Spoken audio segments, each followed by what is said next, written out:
Na-thrown out ito si Julius Reyes, mga idol. Duguan pa nga ang inaabot ni Jaman. Nagalit pa nga dito si Kagawad Jeric Bucol. Di niya ata nagustuhan yung asal ni Julius Reyes, kaya pinalabas na rin ito. At kung nagtatanong kayo kung saan pa talaga nagsimula ang lahat, well, balikan muna natin yan.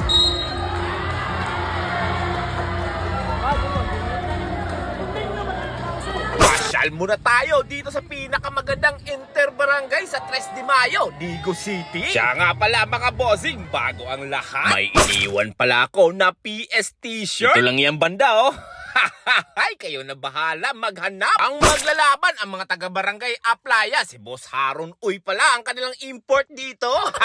Ay, nice ka, boss. At ang maging kalaban naman nila, Barangay San Agustin. Alam niyo ba mga bossing, first quarter pa lang ay maganda ang pinakita ni Julius Reyes. Nagtala nga ito ng 6 points dito sa kanyang first quarter. Kaya lang, nung umabot ng second hanggang third, ayaw kasi paawat ni Jamal. Talaga namang napaka-unstoppable nitong batang to. Matakin nyo mga bossing, nakapagtala ito ng 30 points. Ilang binuwat nga ni Jamad ang mga barangay Aplaya. At dahil hindi makasabay ito si Julius Reyes, mukhang uminit ata ang ulo niya dito kay Jamad. Pero mas lalong uminit si Julius Reyes nung kinounted ng referee ang tira ni Jamad.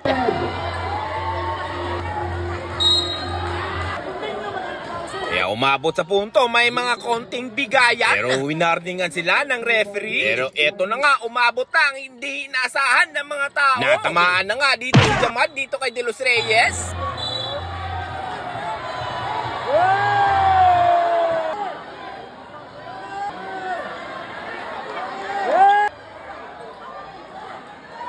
Kaya pinalabas na nga ito at hindi na pinabalik. Nung wala na si Julius Reyes, ilang ayaw na nga magpawat ni Jaman. Yan, nagsiuwian na yung mga tao. Panalo pala dito ang mga Team DMG sa Barangay Aplaya. Congrats mga idol!